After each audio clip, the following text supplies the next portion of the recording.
en estos casos se dice buenas tardes a todos y a todas, y gracias a la persona que me ha invitado, que yo no sé si darle las gracias o lo contrario, porque yo no quería venir a esto, pero bueno, al final me ha liado.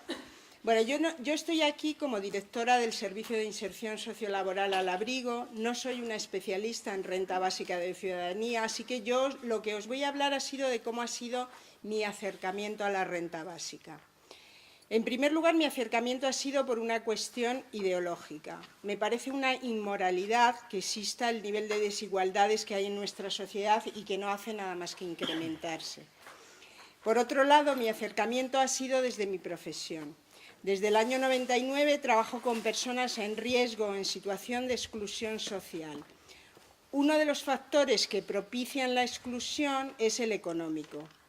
Y todas las personas que a lo largo de los años hemos atendido tenían en común que sus ingresos eran mínimos. Cobraban la renta mínima de inserción, que son 375,57 o algo así, con 55, la pensión no contributiva, que son 356 más o menos, o el subsidio de desempleo, que son 426.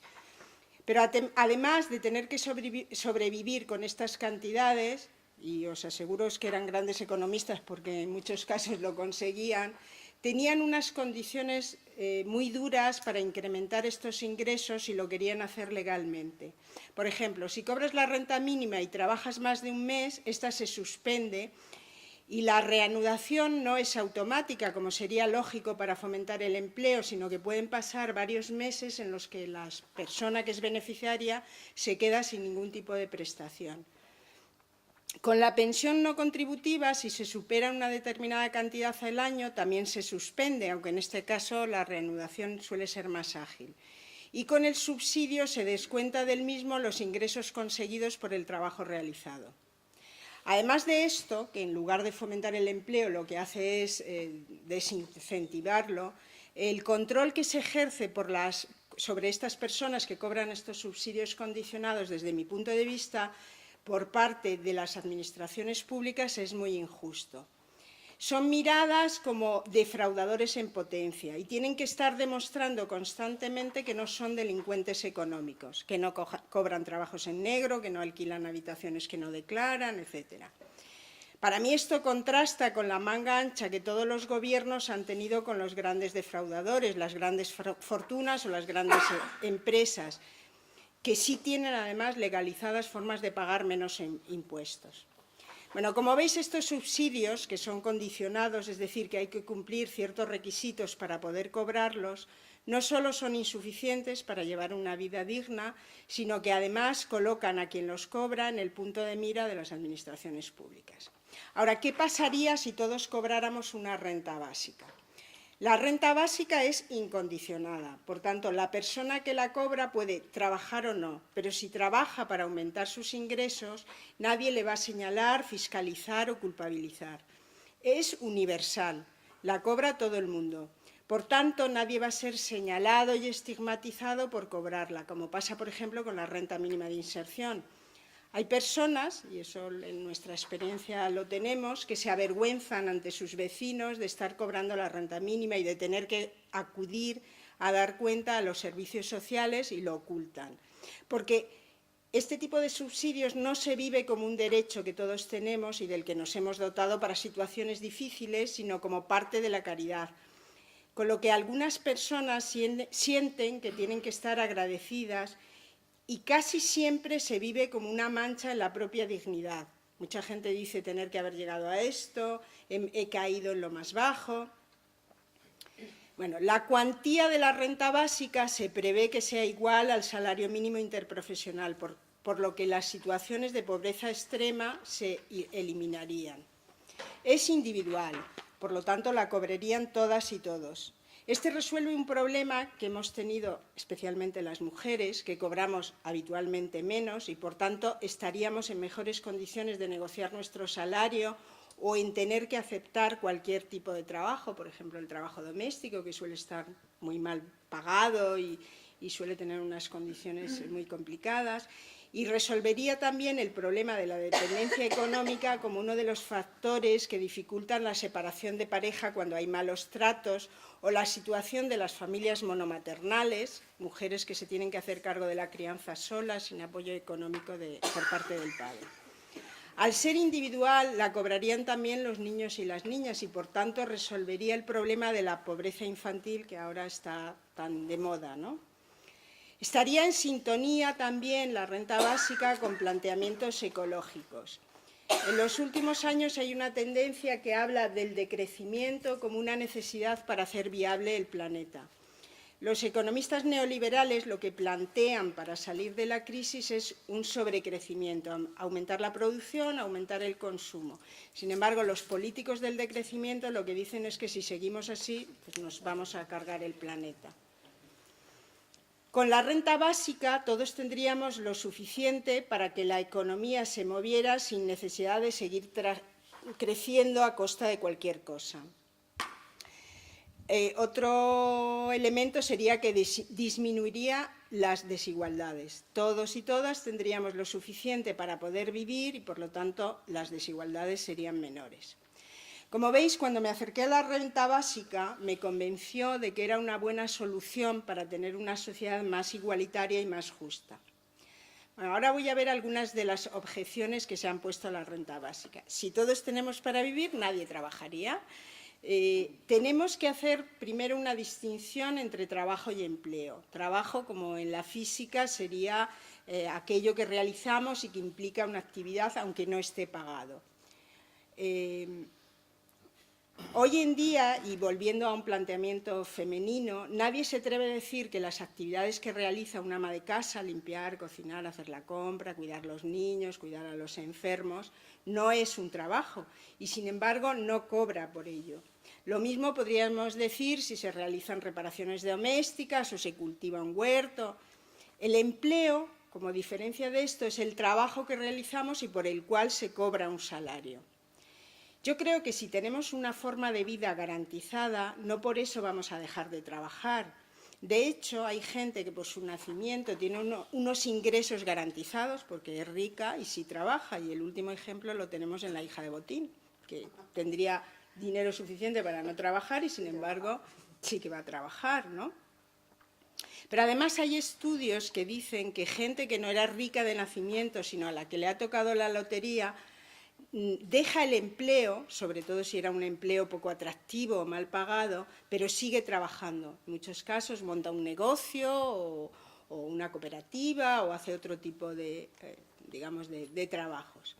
Lo que sí ocurre es que, como decía antes, en el caso de las mujeres, el tener una renta básica y, por tanto, las necesidades básicas garantizadas, nos permitiría elegir qué empleos queremos aceptar y cuáles no, o negociar por qué salarios estamos dispuestos a emplearnos.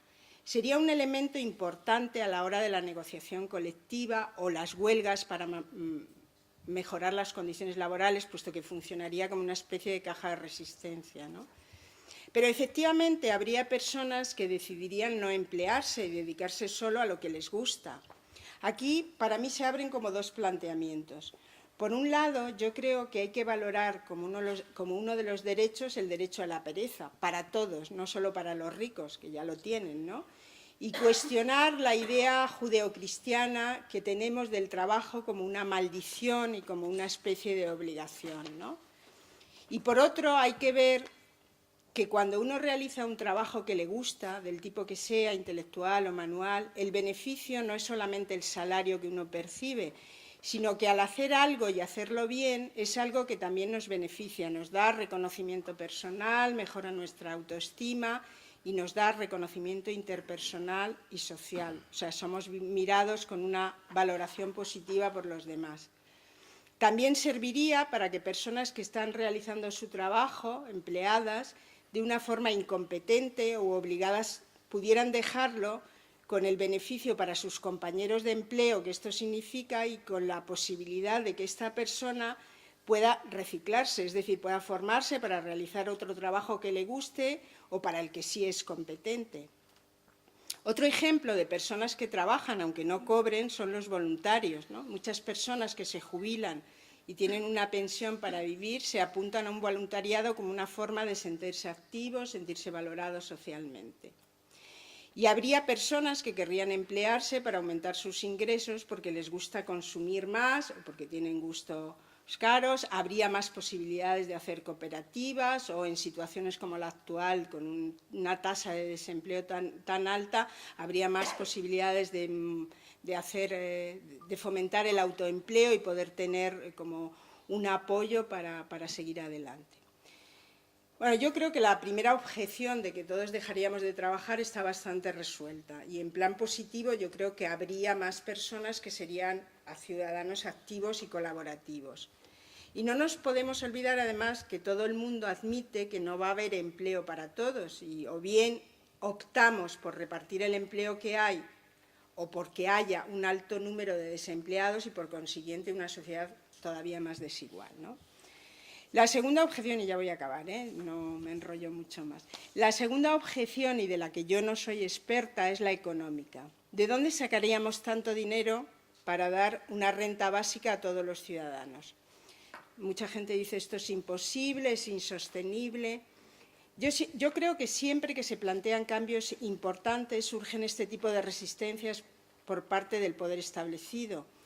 Cuando desde los movimientos sindicales se plantearon las 8 horas diarias o el salario mínimo, las vacaciones pagadas, etcétera, parecía que se iba a derribar el sistema económico y, sin embargo, este pacto social que implicaba menos conflictividad laboral ha funcionado razonablemente bien hasta hace poco, cuando todos los movimientos neoliberales han provocado la actual crisis y aprovechado esta para restringir los derechos laborales y sociales. Los estudios de economistas partidarios de la renta básica la ven viables con varios cambios. Habría desaparición de todos los subsidios condicionados, o sea, la renta mínima, la PNC, y por lo tanto desaparición de toda la burocracia que la concesión de estos subsidios implica, y en su lugar habría renta básica para todos. Cambio del sistema impositivo. Todos cobraríamos la renta básica, pero pagaría más quien más tiene. Por ejemplo, si una persona gana 1.000 euros y paga un 10%, le quedarían 900 euros.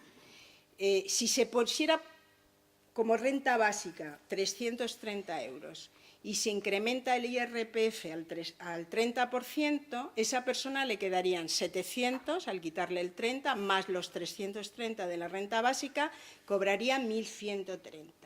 Ahora, una persona que ganara 1.000.000 de euros, pagando el 10% le quedaría 900.000. Con el 30% más la renta básica le quedarían 700.330. Es evidente que los que más tienen serían los que más pagarían con esta modificación. Habría también que perseguir el fraude fiscal y la evasión fiscal, que, como denuncian todos los inspectores de Hacienda, es de muchos miles de millones. Y además ellos denuncian también que no tienen medios para poder perseguirla, incluso que hay mecanismos legales para que las grandes corporaciones evadan sus impuestos y paguen mucho menos de lo que les corresponde. Actualmente quienes tenemos menos posibilidades de evadirnos de Hacienda somos los asalariados. Como veis, yo creo que hay muchas buenas razones para que se implante la renta básica, aunque también sé que su implantación no es algo neutro, implica un cambio revolucionario, por lo que es lógico que por parte del sistema establecido y por parte del sistema que tenemos incorporado dentro de nosotros haya muchas resistencias. Pero bueno, como yo terminaba con una frase de mayo del 68 que dice: seamos realistas, pidamos lo imposible. Gracias.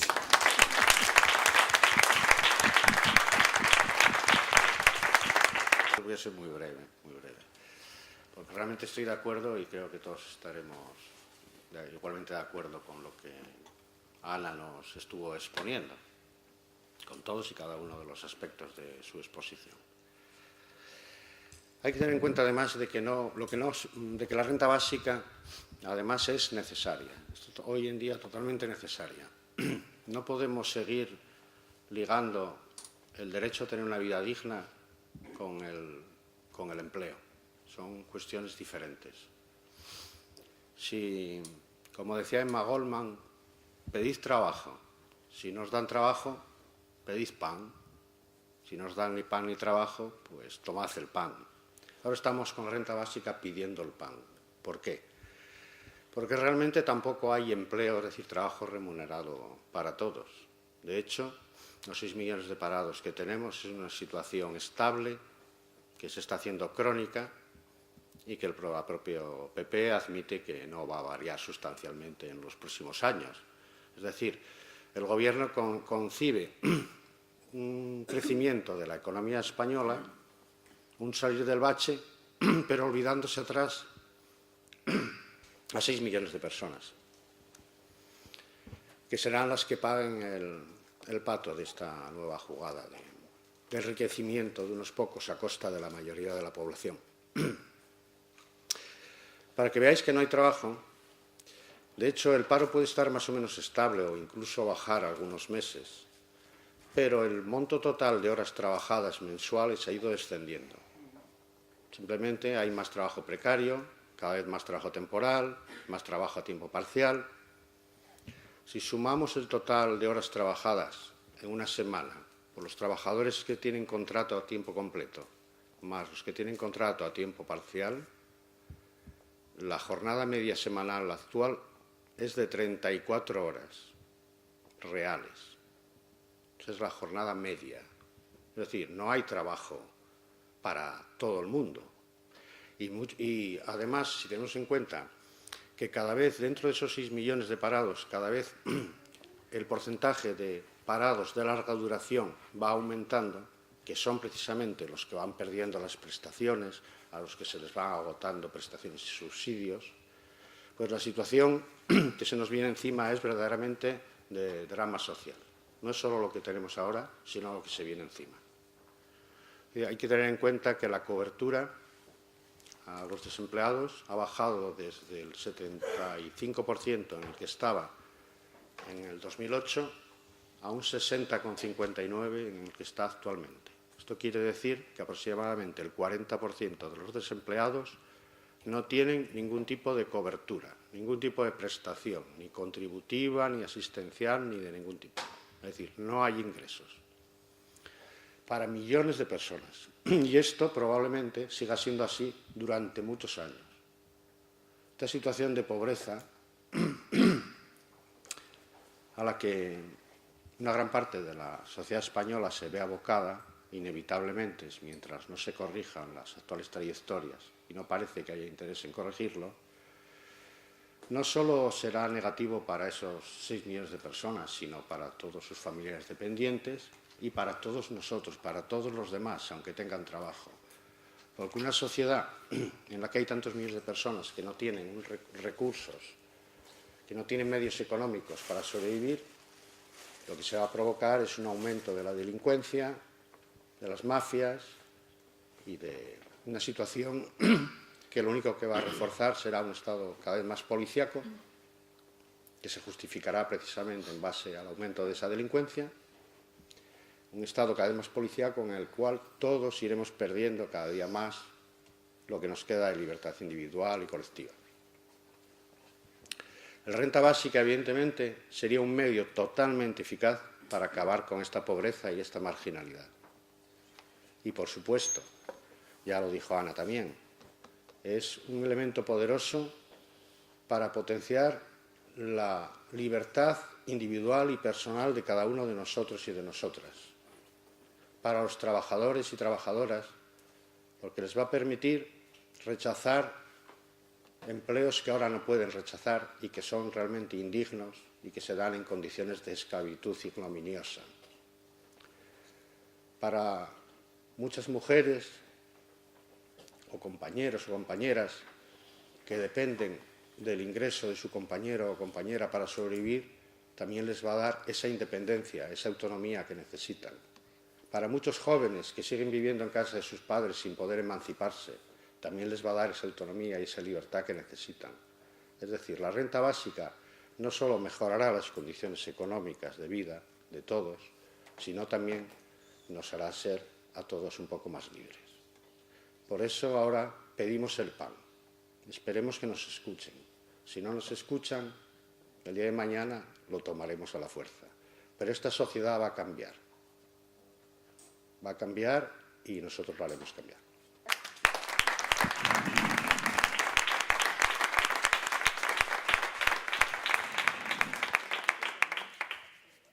Soy Raquel, vengo por el Movimiento contra el Paro y la Precariedad, que es el colectivo que ha lanzado la iniciativa legislativa popular por una renta básica estatal. Nosotros pedimos exactamente una renta básica universal con esas condiciones, universal, incondicional y individual. Y suficiente. ¿Vale? Suficiente porque son 645,33, como ha dicho Ana, es el umbral de la pobreza, ¿vale? Según la Eurostat, el umbral de la pobreza en España estaría en 645,33, que supera en 3 céntimos el salario mínimo interprofesional. El salario mínimo interprofesional estaría por debajo de lo que sería el umbral de la pobreza. Individual porque sería para cada uno de nosotros, incondicional porque no estaría condicionada y universal porque es para todo el mundo, como bien lo ha explicado Ana. El motivo por el cual se juntan varios colectivos, que los principales impulsores, a lo mejor podríamos definirlos como podríamos decir que han sido el Campamento Dignidad de Mérida, en Extremadura, y la Coordinadora Baladre, pero que incluye a muchísimos otros colectivos, hay asambleas de parados, el 15M está implicado, las marchas del 22 de marzo también están implicadas, partidos políticos como ECUO, Podemos, Izquierda Unida, compañeros de esos partidos políticos están trabajando por la ILP y defienden la renta básica universal. Los motivos por los cuales se nos ocurre, o se le ocurre al Movimiento contra el Paro y la Precariedad lanzar una iniciativa legislativa popular es, el primero de ellos, lo que ha dicho Alberto, la emergencia social. Nos encontramos en una situación de emergencia social y hay una frase de Mandela que lo explica muy bien y que explica muy bien cómo esa renta básica da esa libertad individual. Y es: la pobreza es obra del hombre y puede ser superada y erradicada por la acción de los seres humanos. Superar la pobreza no es un gesto de caridad, es un acto de justicia. Es la protección de un derecho fundamental del ser humano, el derecho a la dignidad y a una vida decente. Mientras haya pobreza, no habrá libertad. Ese es el primer motivo. O sea, nos encontramos con una situación, yo siempre cuento una noticia, hace unos meses salió una noticia en la tele que dice que el 34% de los megarricos, que son aquellos que tienen más de 30 millones de euros en la cuenta bancaria, que no son los millonarios porque esos tienen más pasta todavía, resulta que ha subido un 34% en el periodo del 2003 al 2013, durante esa década. Y los datos, enfrente a ese dato, nos encontramos con otros datos, que entre el 2003 y el 2013, en el 2003 teníamos un 17% de paro, en el 2013 un 27% de paro. En el 2013 la pobreza infantil no llegaba ni al 19% y ahora resulta que estamos en el 28%. ¿Qué ha pasado? O sea, hay un 34% más de megarricos y 6 millones de parados. Se supone que es una fractura social, Economistas como Niño Becerra, que nadie lo acusaría de ser un rojo, ni trotskista, ni nada, dice que si no se implanta una renta básica universal, llegaríamos a situaciones de conflicto social graves. Por ejemplo, que también lo ha apuntado Alberto. Ese es el principal motivo. O sea, la gente necesita comer. Hay muchísima gente en este país que necesita comer. Y resulta que estamos en un país rico, en donde se ha generado y se genera riqueza de forma colectiva. La generamos cada uno de nosotros. Nosotros tenemos una compañera en Mérida que dice que los niños, el bebé, se levanta y genera PIB, porque la madre le compra pañales, porque se lava la cara con el agua y está generando PIB y es un bebé recién nacido. La riqueza es colectiva, entonces tenemos que habilitar herramientas de redistribución de esa riqueza que es colectiva, que es de todos y que hemos en el pasado y estamos generando entre todos. Por lo tanto, tenemos derecho a habilitarnos de herramientas para redistribuirlas. El segundo motivo va mucho más allá. Resulta que es que la renta básica es, como ha explicado muy bien Ana, una herramienta de ruptura de paradigmas, como el paradigma de te ganarás el pan con el sudor de tu frente. Rompemos con el paradigma empleo y acceso a las rentas a través del empleo. La única forma de acceder a las rentas es a través del empleo. El acceso a esa renta a través del empleo es lo que nos ha dado los derechos ciudadanos. Derecho a un subsidio es porque tú has trabajado y has cotizado. El derecho a una pensión es porque tú has cotizado y has trabajado. Incluso el derecho a la sanidad universal está vinculado al trabajo. Mi madre, por ejemplo, es beneficiaria de la seguridad social de mi padre, porque el empleado, el que ha estado empleado, el que estaba empleado y ha estado empleado, era mi padre, no mi madre, porque mi madre dejó el trabajo cuando me tuvo a mí y hasta hoy pues, sigue sin haberse empleado. Pero mi madre ha estado trabajando y está trabajando. Ha estado trabajando, cuidando de sus hijos y está trabajando porque tiene un hermano al que tiene que cuidar porque tiene discapacidad. Y seguirá trabajando hasta el último día que le queda aquí, la pobre. Y la tercera gran razón es que lanzar una iniciativa legislativa popular no es tanto recoger 500.000 firmas, sino tener 500.000 conversaciones sobre rentas básicas. Tenemos 500.000 conversaciones con gente sobre renta básica. Tenemos conversaciones con colectivos, con organizaciones, con los individuos, con los parados que van a la cola del INEM. Esas 500.000 conversaciones generan red, generan organización y generan el cambio en nuestra lógica en esta lógica del patriarcado capitalista en el que vivimos. Y genera el plantearnos, coño, a lo mejor es que deberíamos empezar a plantearnos otras cosas. Y, bueno, esas son las razones, más o menos, de la iniciativa legislativa popular. Y luego, nada, os cuento, el texto lo que establece son 2 fases. Una primera fase, que sería solamente para las personas que no perciben ingresos, ¿de acuerdo? Para la gente que no llegaría a esos 645,33, que es el umbral de la pobreza. Y en la segunda fase, eso se implementaría, o sea, se iría implementando hasta llegar a la universalidad, ¿de acuerdo? A que lo recibiríamos todos, desde Ana Patricia Botín a nuestro amigo, vecino, compañero del piso que está buscando trabajo. O sea, realmente poco puedo yo añadir, porque la exposición de ella ha sido súper completa y etcétera, ¿no? Entonces yo creo que lo más interesante va a ser que entremos cuanto antes en el debate y en el coloquio, porque es lo que realmente resulta productivo, ¿no? Yo solamente voy a hacer una pequeña, pues sí, un poco de pequeño complemento, que es en el tema de que la renta básica es un derecho. Ese es el punto básico de entrada del proyecto de ley de la ILP, que dice que se reconoce el derecho a la renta básica, se reconoce el derecho que tenemos todas las personas a un mínimo para nuestra subsistencia material, como un derecho. A partir de ahí se rompe todo lo demás, todo el esquema de los subsidios, todo el esquema de las ayudas, todo el esquema de que lo estamos pidiendo por favor, sino que sabemos que es un derecho que nos pertenece. Entonces, esto es facilísimo de comprender, pero es difícil de entender precisamente porque llevamos una dinámica, que es toda la dinámica del capitalismo que acaba de explicar Raquel, de que a la renta se accede a través del empleo y como que nada más que tuviéramos ese derecho, en el caso de que hemos trabajado, que es lo que acaba de contar, y eso es como lo tenemos de alguna forma como interiorizado. Entonces, por eso pienso yo que la dificultad de conseguir que se llegue a implantar la renta básica no es tanto la dificultad de la financiación o de cómo se financia, pero sí que es un poco la mella esta que hacen estas objeciones que se ponen, como granitos de arena o para que tropecemos en ellas, de que si los vagos, que si no sé qué. Es decir, que tenemos que solamente se va a poder conseguir en la medida en que nosotros mismos nos empoderemos en el sentido de darnos cuenta de qué es lo que tenemos que pedir, es decir, de qué es lo que tenemos que exigir, ¿eh? Porque además no es tanto, o sea, eso también lo ha explicado él, que no es tanto, por más que exijamos el trabajo, no estructuralmente no lo va a haber, porque ha habido un desarrollo tecnológico por una serie de circunstancias, el trabajo no lo va a haber, y porque realmente eso no es, o sea, podemos exigir el trabajo, pero lo que tenemos que exigir es lo que verdaderamente tenemos este derecho, ¿no? Esto ya lo plantea Robespierre durante la Revolución Francesa, que el derecho principal de cualquier persona es el derecho a la existencia material, y luego se ve como todos los derechos después que han venido son derechos formales y no tienen verdadera realización si no tienes ese derecho básico.